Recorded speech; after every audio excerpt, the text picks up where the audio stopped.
Hello guys, आज हमारा next session है मोशन का। इससे पहले हमने लेक्चर नंबर 1 में पूरा हमने बात कर लिया था मोशन, उसकी डेफिनेशन। मोशन एक एब्सोल्यूट टर्मिनोलॉजी नहीं है। उसके बाद मैंने आपके साथ डिस्कस कर दिया डिस्टेंस एंड डिस्प्लेसमेंट। देन हमने डिस्कस कर लिया scalar vectors and tenses quantity. ठीक है, आज हमारा ये लेक्चर नंबर 2 रहेगा मोशन का।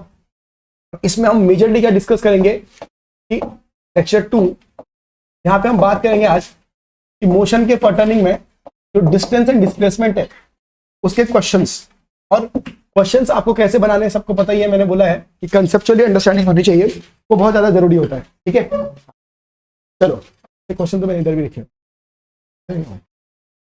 तो now see, pay attention here. अब क्वेश्चन की गहराई समझनी है। ठीक है, सारे क्वेश्चन करेंगे हम, इंटेक्स एक्सरसाइज सारे क्वेश्चन करेंगे, मैं हर दिन सारे क्वेश्चन करके दूंगा। ठीक है, अब देखो क्वेश्चन नंबर 1, क्योंकि इसका बेसिक मैं कल बता चुका हूं। अगर आप रिवाइज करके आए रहेंगे तो मेरा बोलने से पहले आप आंसर बता देंगे। ठीक है, गेटिंग नाउ सी हियर। ठीक है, ध्यान दो, ध्यान देने की कोशिश करेंगे सारे लोग। क्या दिया है? Object has move through a distance, can it have a zero displacement? If yes, support your answer with a example. हो सकता है जीरो डिस्प्लेसमेंट? कब हो सकता है?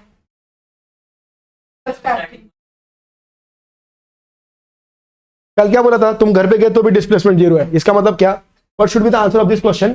यस। हाँ, तो क्या लिखना चाहिए यहाँ पे? मुझे क्या लिखना चाहिए? चलो मान लो मैं तुम्हारा स्टूडेंट हूँ, क्या बोलूंगा यहाँ पे लिखने के लिए? पहले क्या लिखूंगा? Yes the displacement can be zero.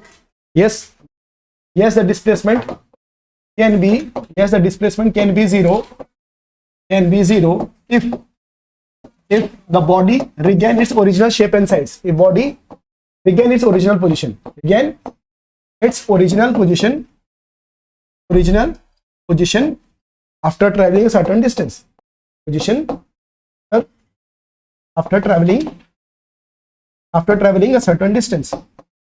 after traveling a certain distance, example, तुम सर्कुलर चिल्ला रहे तो वो भी बता देता हूँ।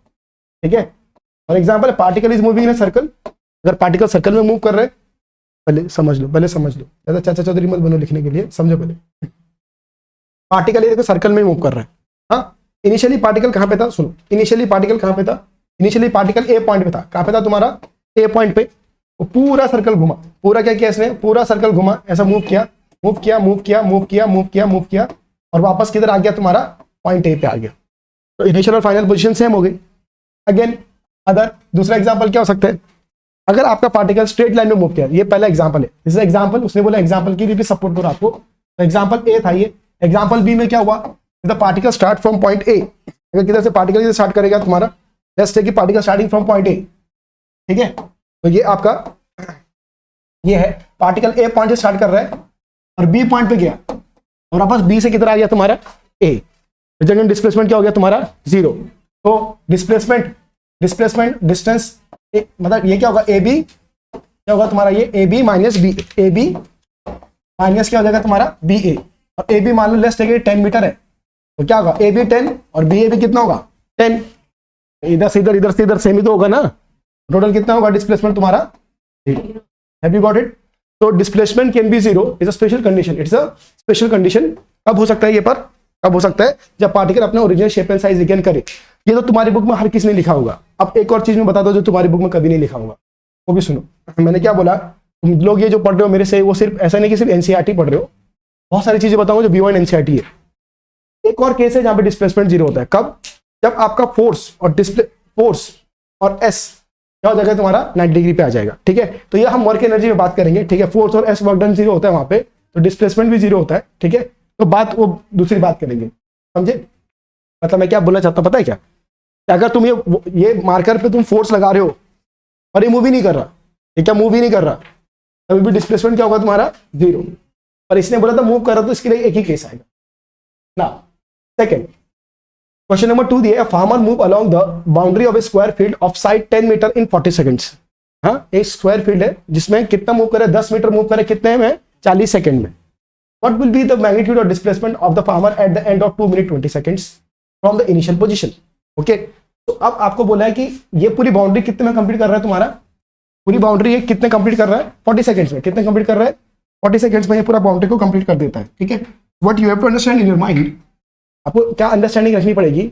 आपको अपने माइंड में क्या अंडरस्टैंडिंग रखनी है कि देखो अभी ये स्क्वायर है, ये क्या है भाई साहब, ये है तुम्हारा स्क्वायर, ओके, ये स्क्वायर है, ओके, ABCD पूरा अच्छे से समझने, जो समझेगा वो बना पाएगा, ABCD, ठीक है। इसका साइड कितना है तुम्हारा, 10 मीटर का साइड है, कितना मीटर है तुम्हारा, 10 मीटर। तो हमें एक प्रॉपर्टी तो पता है कि स्क्वायर की सारी साइड सेम होती है ना, स्क्वायर की सारी साइड क्या होती है, सेम।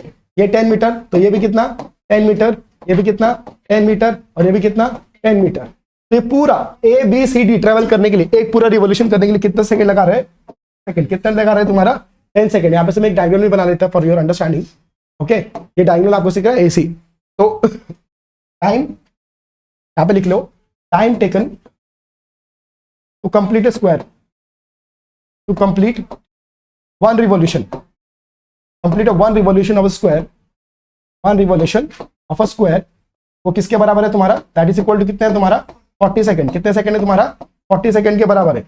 अगर ऐसी बात है 40 सेकंड है तो टोटल टाइम कितने रिवोल्यूशन होगा, कितने टाइम में पूछा है वो, टोटल टाइम कितने है तुम्हारा, बोलो। टोटल टाइम है 2 मिनट 20 सेकंड। तो 2 मिनट 20 सेकंड को पहले तुम टोटल सेकंड में कन्वर्ट कर लो। तो देखिए 2 मिनट, मिनट को क्या करेंगे, मल्टीप्लाई बाय 60। सबको पता है मिनट टू सेकंड किससे मल्टीप्लाई करते हैं, 60, प्लस क्या हो जाएगा तुम्हारा ये 20। तो देखो 2 × 20 कितना हो जाएगा, 120 + 20, 120 + 20 कितना हो जाएगा तुम्हारा, 140 सेकंड्स, ठीक है। तो टोटल टाइम कितना हो गया। एक चीज समझना है कि एक रिवोल्यूशन कितने टाइम में हो रहा है, 40 सेकंड में। तो इतने रिवोल्यूशन के लिए कितना टाइम लगेगा, simple unitary method, one revolution के लिए इधर लिखने का, एक रिवोल्यूशन के लिए कितना लग रहा है तुम्हारा, एक रिवोल्यूशन के लिए लग रहा है तुम्हारा 40 सेकंड्स। तो 140 सेकंड्स कंप्लीट जब हो जाएगा तो कितने रिवोल्यूशन होंगे, x रिवोल्यूशन। हमारा यूनिटरी मेथड, एक रिवोल्यूशन के लिए 40 सेकंड्स, 140 सेकंड्स जब कंप्लीट होंगे तो कितने रिवोल्यूशन होंगे। Are you getting my point. So in that case what we have to do, just simple cross multiplication, just simple क्या करना है, क्रॉस मल्टीप्लिकेशन, 1 × 140, सही है।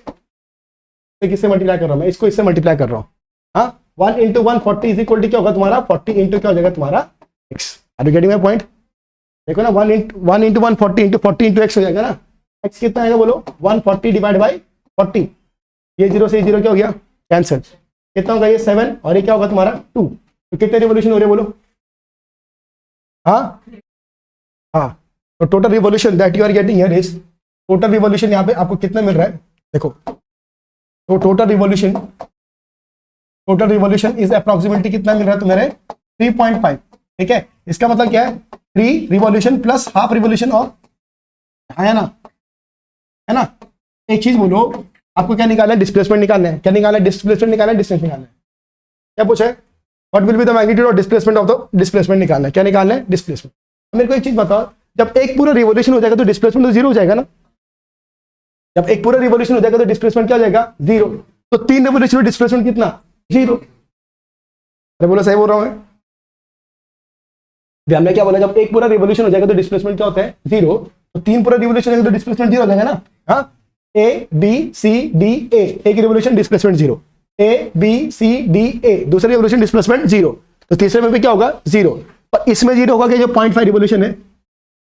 तो डिस्प्लेसमेंट देखिए यहाँ पे, डिस्प्लेसमेंट क्या बोलूंगा मैं, displacement because of 3 revolution will be 0 plus, और डिस्प्लेसमेंट बिकॉज ऑफ 0.5 रिवोल्यूशन, 0.5 मतलब आधा, स्क्वायर का आधा किधर हुआ, तुम A से ट्रेवल किए तो आधा किधर आएगा, C पे ना, ABC, ऐसा नहीं होगा क्या, अरे A to C डिस्प्लेसमेंट होगा ना तुम्हारा, है कि नहीं, क्यों ऐसा होगा, आधा बोला ना स्क्वायर का हाफ रिवोल्यूशन क्या होगा, ABC ये हाफ हुआ, और CDA दूसरा हाफ हुआ ना। ये डायगोनल स्क्वायर को 2 इक्वल पार्ट में डिवाइड कर रहा है कि नहीं कर रहा, ये नीचे का हाफ अलग है और ये ऊपर का हाफ अलग है, सही बात है क्या, अरे हाँ या ना, गेटिंग माय पॉइंट। तो डिस्प्लेसमेंट क्या होगा तुम्हारा, स्टार्ट करेगा A से, तो आधा रिवोल्यूशन किधर कंप्लीट हो रहा है तुम्हारा, C पे, तो displacement will be AC, displacement will be, तो यहाँ पे डिस्प्लेसमेंट क्या होगा तुम्हारा, 0.5 रिवोल्यूशन क्या होगा तुम्हारा, AC। तो आपको AC निकालना पड़ेगा, यस AC निकालेंगे पाइथागोरस थ्योरम से। ये राइट एंगल ट्रायंगल है, आपको पता है स्क्वायर के हर एक साइड क्या होता है तुम्हारे 90 डिग्री पे, स्क्वायर के हर एक साइड क्या होता है तुम्हारे 90 डिग्री पे। तो ये AC क्या होगा तुम्हारा, हाइपोटेनस बनेगा, क्या होगा, AC वुड बी हाइपोटेनस। तो AC की वैल्यू निकालनी है आपको, AC इज इक्वल टू, बोलो, hypotenuse square equal to AC equal to AB square plus BC square. कौन सा दिया मैंने ट्रायंगल, कंसीडर ट्रायंगल ABC, कौन सा ट्रायंगल दिया मैंने, ABC, have you got it. देखो ना भाई, AC square is equal to क्या होगा, AB स्क्वायर प्लस क्या हो जाएगा तुम्हारा BC square. Are you getting my point. तो अगर ऐसी बात है तो A C square equal to क्या होगा, ए सी स्क्वायर की वैल्यू तुम्हें निकालनी है, that is equal to A B की वैल्यू कितनी है, ए टू बी 10, 10 का स्क्वायर, और बी सी की वैल्यू कितनी है 10 का स्क्वायर, 10 स्क्वायर प्लस 10 स्क्वायर ये हो गया 100, और ये भी क्या होगा तुम्हारा 100, 100 प्लस 100 कितना हो गया 200 इज इक्वल टू क्या हो जाएगा A C square, A C will be root over of 200, 200 को क्या लिख सकते हैं 2 इंटू 100, क्यों ऐसे लिखा, क्योंकि ए सी इज इक्वल टू 2 इंटू 100 क्या है बोलो, रूट 2 तो एज इट इज हो जाएगा ना, देखो 100 किसका स्क्वायर रूट है 10 का, किसका है तुम्हारा 10 का, तो ए सी कितना हो जाएगा तुम्हारा 10 रूट 2, कितना हो जाएगा तुम्हारा 10 रूट 2 इन मीटर्स, और दैट इज इक्वल टू क्या होगा तुम्हारा, यही क्या है तुम्हारा डिस्प्लेसमेंट, क्योंकि डिस्प्लेसमेंट सिर्फ आधा रिवोल्यूशन की वजह से आएगा, कितने रिवोल्यूशन की वजह से आएगा तुम्हारा आधा रिवोल्यूशन, हाफ रिवोल्यूशन की वजह से क्या आएगा तुम्हारा डिस्प्लेसमेंट आएगा, हैव यू गॉट इट, अरे हाँ या ना, सबको समझ में आया मैंने कैसे बता दिया, ठीक है, ये है कंसेप्ट बिल्डिंग वाली बातें, अगर कोई बच्चा ये क्वेश्चन देखते हो सॉल्व नहीं कर पाता कभी, क्यों, क्योंकि वो ये बोलेगा कि फॉर्मूला क्या है, तो क्वेश्चन क्या रहेगा कि सर फॉर्मूला क्या है, कोई चीज फॉर्मूले से सॉल्व नहीं होती बेटा, कंसेप्ट भी एक मायने रखता है, समझे मेरी बात। Now next thing that you have to understand, next चीज क्या समझनी पड़ेगी आपको, which of the following is true for the displacement, displacement क्या क्या सही है मैं यहीं पे बता दूंगा, ट्रू फॉल्स बोलो, it can not be zero, ये तो फॉल्स है, क्योंकि displacement can be zero, distance zero नहीं हो सकता, it's magnitude is greater than the distance travelled by the object, ऐसा कभी नहीं हो सकता। हाँ, डिस्ट्रीब्यूशन एक और पॉइंट याद रखना और ऐड कर सकते हो हमेशा, इस पर नीट में भी एक क्वेश्चन बना था, नीट में भी एक क्वेश्चन आ चुका है, ध्यान रखना, हमेशा हमेशा हमेशा मैं क्या बोल रहा हूं, हमेशा मैग्नीट्यूड ऑफ द डिस्टेंस, ये जो दो ब्रैकेट में याद रखना, इसको बोलते हैं मैग्नीट्यूड, इसको क्या बोलते हैं, दो वर्टिकल लाइन मैंने जो खींची ना तो क्या बोलते हैं मैग्नीट्यूड, उसके अंदर क्या है distance, magnitude of distance is always greater then और इक्वल टू क्या होता है तुम्हारा डिस्प्लेसमेंट, याद रखना है वेरी इंपॉर्टेंट। हाँ, इसमें 2 से 3 बार कॉम्पिटिटिव में क्वेश्चन पूछोगे कि मैग्नीट्यूड ऑफ डिस्टेंस, डिस्टेंस का जो मैग्नीट्यूड होगा ना हमेशा डिस्प्लेसमेंट से ज्यादा होगा या तो इक्वल टू होगा, बहुत सारे लोग बोलते सर कैसे, प्रूव भी करके दिखाते, जस्ट प्रूव इट, ये आप मान लीजिए यहाँ पे आ रहे हो, अब तुम समझो एक चीज समझो, ये ओ है, ये ए है और ये बी है, ये 20 मीटर है, ये 30 मीटर है, अब तुम बोलो तो अगर तुम ओ टू बी गए डिस्टेंस कितना ट्रेवल किया 50, डिस्प्लेसमेंट कितना 50, क्योंकि इनिशियल ओ है और फाइनल क्या है बी, तो अगर आप ओ टू बी गए तो डिस्टेंस इक्वल टू डिस्प्लेसमेंट हो गया ना, डिस्टेंस कितना था तुम्हारा 50, डिस्प्लेसमेंट क्या हो गया 50, अब आप बैक जर्नी स्टार्ट करो, अब आप बी टू ए आओ, अब आप क्या हो बी टू ए, पहले क्या क्या है ओ टू ए गए ए टू बी गए, तो दोनों केस में क्या आया, in both case you got distance, distance आपको मिला 50 मिला, और डिस्प्लेसमेंट भी कितना मिला था इनिशियल और फाइनल करके कितना मिला तुम्हारा 50, सही बात है, ठीक है, डिस्प्लेसमेंट भी आपको क्या मिला 50 मिला, okay. Now what I am asking to you is, अगर आपकी जर्नी ऐसे हो कि आप ओ टू बी गए और बी से वापस क्या आया तुम्हारे ए पे, तो ओ टू बी जाएंगे तो डिस्टेंस कितना हो जाएगा तुम्हारा, distance would be 50 plus B to A आए तो क्या हो जाएगा तुम्हारा 30, तो डिस्टेंस कितना हो गया 80 मीटर हो गया, सही है। What is the displacement, displacement क्या होगा, अब तुम ओ टू बी गए आगे गए ना, देखो ओ टू बी गए आगे गए तो 50, और उसके बाद पीछे आएगी कि डायरेक्शन क्या हो गया अपोजिट, डायरेक्शन क्या हो गया तुम्हारा अपोजिट, तो बी टू ए आए तो क्या हो गया -30, तो कितना आया कम हो गया, तो ज्यादा से ज्यादा क्या हो सकता है distance can be equal to, उसके बाद क्या होगा distance will be always greater than displacement, देखो यहां पे कितना आया 80, यहां पे कितना आया, समझे मेरी बात को, हाँ, तो this is very very important relation, ये बहुत सारे लोग आपको नहीं बताएंगे बट मैं आपको अभी से लिख के दे रहा हूं, ये आपको हायर स्टडीज में भी 11-12 तक काम आता है, IIT नीट तक, ठीक है। तो क्या बोला मैंने, हमेशा distance is always greater than equal to क्या होता है तुम्हारा डिस्प्लेसमेंट, डिस्टेंस हमेशा क्या होता है तुम्हारा ग्रेटर देन इक्वल टू होता है किससे, तुम्हारे डिस्प्लेसमेंट से, are you getting my point, हाँ या ना, तो समझ में आया मैं क्या बोल रहा हूं, ठीक है। तो you got the answer of this questions, you got the answer of 1 2 3, सबको समझा, सबको समझा। Now next concept is of uniform motion and non uniform motion, देखो सिंपल सी भाषा में मेरे से समझने की कोशिश करना, यूनिफॉर्म मोशन और नॉन यूनिफॉर्म मोशन क्या होता है, उससे पहले आप इतना लिख लो फिर ये बात करेंगे। तो नाउ पे अटेंशन गाइस, अभी यहाँ पे अगर आप ध्यान देंगे तो अभी ये तो हो गया अपना, नेक्स्ट टॉपिक क्या है तुम्हारा uniform and non uniform motion, ठीक है। अब यूनिफॉर्म और नॉन यूनिफॉर्म मोशन के बारे में हम यहाँ पे पढ़ेंगे, ठीक है, हाँ ध्यान दीजिए, ये आपने लिख लिया था ना, डन विद दिस, ओके, नहीं लिखा तो बाद में लिख लो, ठीक है, चलो। आप ध्यान दीजिए, uniform and non uniform motion. तो what is uniform motion? Uniform motion क्या होता है के बारे में समझेंगे। Uniform motion, uniform motion and, पहले यूनिफॉर्म मोशन समझो फिर नॉन यूनिफॉर्म मोशन समझेंगे। तो यूनिफॉर्म मोशन क्या होता है? जब बॉडी मूव करता है स्ट्रेट लाइन में, जब बॉडी मूव किधर करता है तुम्हारा? स्ट्रेट लाइन में, ठीक है, और इक्वल डिस्टेंस कवर करता है इक्वल इंटरवल ऑफ टाइम में। क्या होता है तुम्हारा? इक्वल डिस्टेंस ट्रेवल करता है इक्वल इंटरवल ऑफ टाइम में। जैसे अगर मैं यहाँ पे एक चीज यहाँ पे थोड़ा सा ये बना लेता हूँ, हाँ, तो मैं समझेगा। फॉर एग्जाम्पल एक डिस्टेंस टाइम कर्व के लिए हम बना के दिखाते हैं, ठीक है, यहाँ पे डिस्टेंस और यहाँ पे टाइम, ओके। तो यहाँ पे मान लो ये आपका टाइम है, करस्पॉन्डिंग क्या है तुम्हारा? ये डिस्टेंस है। मान लो जब तुम 9, मान लो कि लेट्स स्टार्ट फ्रॉम 9, जब आप सुबह 9 बजे आप क्या था तुम्हारा? डिस्टेंस 0 मीटर था। अब जैसे आपने 9:15 पे आप आए तो आपने कितना ट्रेवल कर लिया? मान लो 20 मीटर ट्रेवल किया।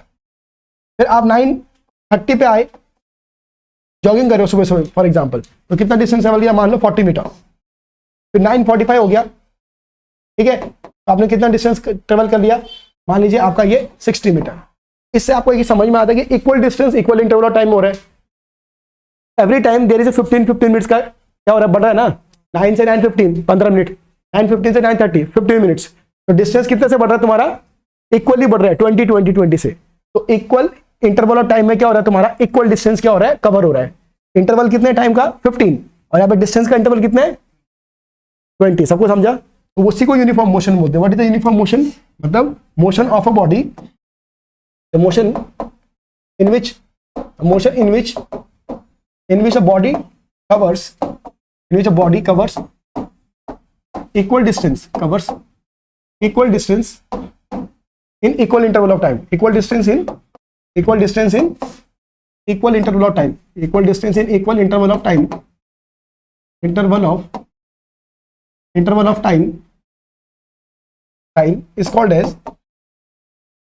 as इसको क्या बोलेंगे? Is called as uniform motion. इसको क्या बोलते हैं तुम्हारा? यूनिफॉर्म मोशन बोलते हैं। इक्वल डिस्टेंस कवर होगा किसमें? तुम्हारा इक्वल इंटरवल ऑफ टाइम में कवर होगा, उसकी टाइप के मोशन को क्या बोलेंगे? तुम्हारा यूनिफॉर्म मोशन बोलेंगे, ठीक है। नाउ अगर इसका हम डिस्टेंस टाइम ग्राफ प्लॉट करें तो ये स्ट्रेट लाइन आएगा। क्या आएगा तुम्हारा? Straight line. So the distance time graph, distance, या बहुत सारे लोग इसको पोजीशन टाइम ग्राफ भी बोलते हैं, ठीक है, बात एक ही है। Distance time graph for this motion will be straight line, passing through the origin, straight line passing through origin, ठीक है, straight line passing through origin, ठीक है। ये आपका स्ट्रेट लाइन होगा और किससे पास करेगा? तुम्हारा ओरिजिन से पास करेगा, क्योंकि मैंने क्या किया, अभी मैंने ओरिजिन पहले 0 मीटर पे लिया है ना, ठीक। तो ये समझा। अगर मैं इसका ग्राफ ड्रॉ करके दिखाऊं आपको तो कैसे दिखेगा graph? Let's see here how this graph will look. ये देखिए आप, ठीक है, समझिए। यहाँ पे होगा एक्स एक्सिस पे टाइम, यहाँ पे क्या होगा तुम्हारा? टाइम, यहाँ पे टाइम आएगा, और यहाँ पे वाई एक्सिस पे क्या आएगा तुम्हारा? डिस्टेंस। क्या आएगा तुम्हारा? Distance, okay. सो अभी आपका डिस्टेंस पहले 0 था, फिर यहाँ पे क्या है तुम्हारा? 20, फिर क्या आएगा तुम्हारा? 40, फिर क्या आएगा तुम्हारा? 60, सही बात है। और जब आपका टाइम आता है यहाँ पे कितना तुम्हारा? 9:15, फिर क्या था बोलो? 9:30, बराबर है। फिर आगे बोलो, अच्छा पहले से 9 से स्टार्ट किया था क्या? ओके, फिर ठीक है, 9 से स्टार्ट करते हैं। तो याद आ रहा है ना कौन सा डेटा प्लॉट कर रहा हूँ? ये वाला 9:15 है ना, सबको समझा? 9:30 ऐसा ये डेटा प्लॉट कर रहे हैं हम लोग। तो ये आपका यहाँ पे हो जाएगा ये, अब देखेंगे इसको, 9 सुबह, 9:15, ओके, फिर 9:30, फिर क्या हो जाएगा? 9:45, ठीक है। तो अगर ये सारे कोऑर्डिनेट अगर आप मैच करोगे, ये सारे कोऑर्डिनेट मैच करोगे, इस 0 9 पे, इस पे 0, इस पे कितना आ रहा था तुम्हारा? इस पे कितना आ रहा? 20, इस पे कितना आ रहा था तुम्हारा? 9:30 पे कितना आ रहा था तुम्हारा? बोलो कितना आ रहा था तुम्हारा? 40, और इधर कितना आ रहा था तुम्हारा? 60, इधर कितना आ रहा था तुम्हारा? 60। समझे मेरी बात को? If you will draw the straight, you will get a curve in this fashion. एक कर्व ऐसा मिलेगा, can you see? Straight line. मैंने क्या लिखा कि पोजीशन टाइम ग्राफ क्या आएगा तुम्हारा? स्ट्रेट लाइन आएगा, इसलिए स्ट्रेट लाइन आएगा, क्योंकि क्या होगा? इक्वल डिस्टेंस क्या होगा तुम्हारा? इक्वल इंटरवल ऑफ टाइम में क्या हो रहा है तुम्हारा? ट्रैवल हो रहा है, ठीक है, getting? And is only possible when the particle is moving in a straight line. ये तभी पॉसिबल है जब पार्टिकल कैसे घूमेगा, सीधा चल रहा है। क्या चल रहा है, सीधा चल रहा है, ठीक है, और उसका डिस्टेंस और डिस्प्लेसमेंट इक्वल हो रहा है। डिस्टेंस इक्वल टू क्या हो रहा है तुम्हारा, डिस्प्लेसमेंट, ठीक है। तो इट इज ओनली पॉसिबल, ये यहाँ पे लिख सकते हैं, it is only possible, is only possible, only possible when a particle moves, when a particle move in a straight line,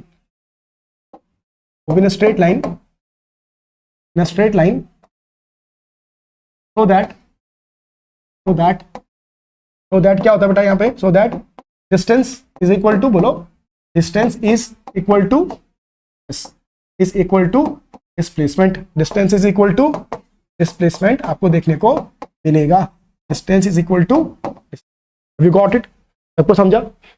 अब इसके उल्टा जो एक्सप्लेनेशन होगा कौन सा होगा तुम्हारा, non uniform motion. Uniform motion पूरा समझा, कैसे बताते हैं यूनिफॉर्म मोशन, सबको क्लैरिटी आ गई क्या है क्या नहीं है ना। अब आपको नॉन यूनिफॉर्म मोशन के बारे में यहाँ पे ध्यान रखना पड़ेगा। क्या दोस्त, यूनिफॉर्म मोशन तभी आता है जब पार्टिकल यूनिफॉर्म स्पीड से मूव करेगा, नहीं तो कैसा आएगा, what is speed, distance upon time ना। तो equal distance upon equal interval of time जब ट्रेवल करेगा तभी तो स्पीड कांस्टेंट आएगा। अगर तूने इतना पूछ ही लिया है तो इसका स्लोप क्या आता है, स्पीड ही तो आता है। बात में बात करूंगा मैं ग्राफ में, अभी तो कैसे चल रहा है बेसिक्स, है ना। ध्यान दीजिए, नॉन यूनिफॉर्म मोशन। अब क्या है तुम्हारा, बोलो क्या है तुम्हारा, नॉन यूनिफॉर्म मोशन।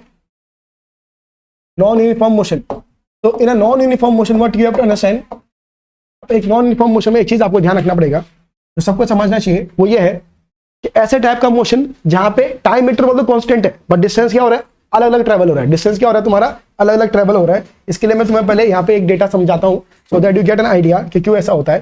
देखिए ध्यान दीजिए, पे अटेंशन हियर। तो ना अब यहाँ पे क्या है तुम्हारा, यहाँ पे हम बोलेंगे दिस इज हियर, यहाँ पे आएगा डिस्टेंस, यहाँ पे क्या आएगा तुम्हारा, या तो टाइम ले लीजिए पहले, यहाँ पे ले लीजिए टाइम, और हम यहाँ पे क्या लेंगे तुम्हारा डिस्टेंस। टाइमर उधर से स्टार्ट करते, कितने से, 9 बजे चालू किया था ना।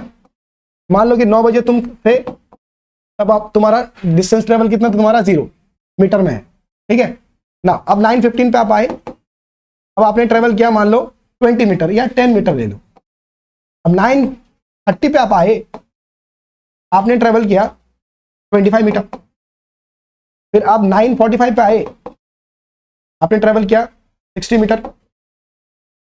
और 9 आपका 10 बजे आ गया अभी, अब आप क्या हो गया, 10 हो गया ना, 10 का 15 का, तो 10 जैसे हुआ तो आपने ट्रेवल कर दिया 100 मीटर। तो कोई रिलेशन आया क्या,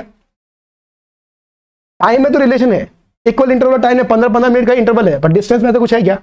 10 के बाद सारे 25 हो रहा है, 25 के बाद आएगी 60 हो रहा है, 60 के बाद क्या हो रहा है तुम्हारा 100। तो क्या हुआ है, टाइम इंटरवल सेम है और डिस्टेंस क्या है, अलग है। इसलिए इसके टाइप के मोशन को क्या बोलते हैं तुम्हारा, this type of motion is called non uniform motion. क्या बोलते हैं इसको, नॉन यूनिफॉर्म मोशन। तो यहाँ पे क्या बोलेंगे नॉन यूनिफॉर्म मोशन में, the motion in which a particle, the motion in which the object travel unequal distance, क्या होगा तुम्हारा, डिस्टेंस अनइक्वल है ना, unequal distance in a equal interval of time, unequal distance in a equal interval of time called as, तो क्या बोलते हैं, is called as बोलो, called as non uniform motion, is called as non uniform motion. ये आपका non uniform motion हो गया, called as non uniform motion, ठीक है। गेटिंग नाउ, अब आप देखिए यहाँ पे नेक्स्ट, इन दिस केस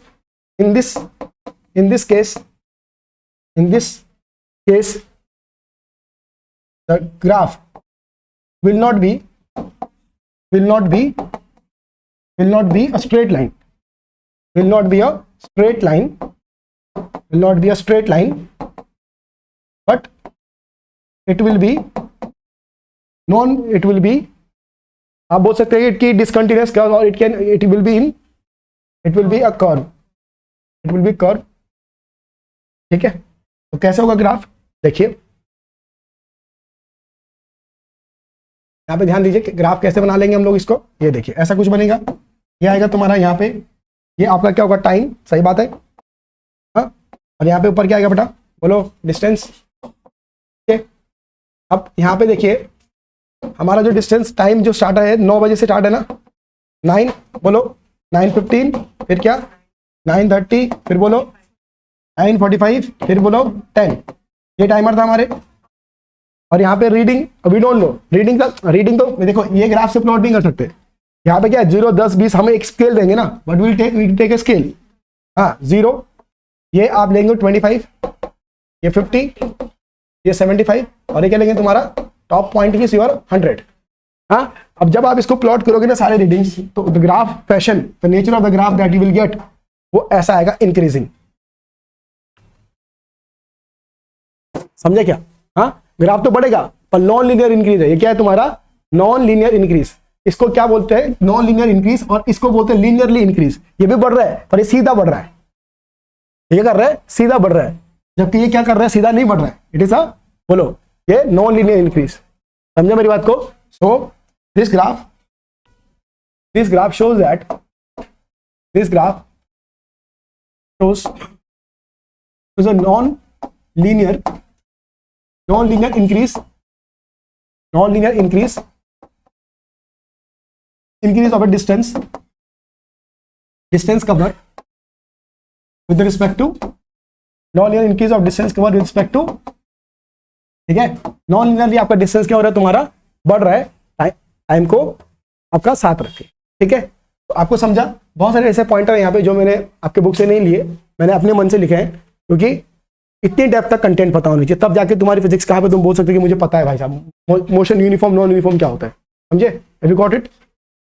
ये आपको क्लियरिटी रहनी चाहिए।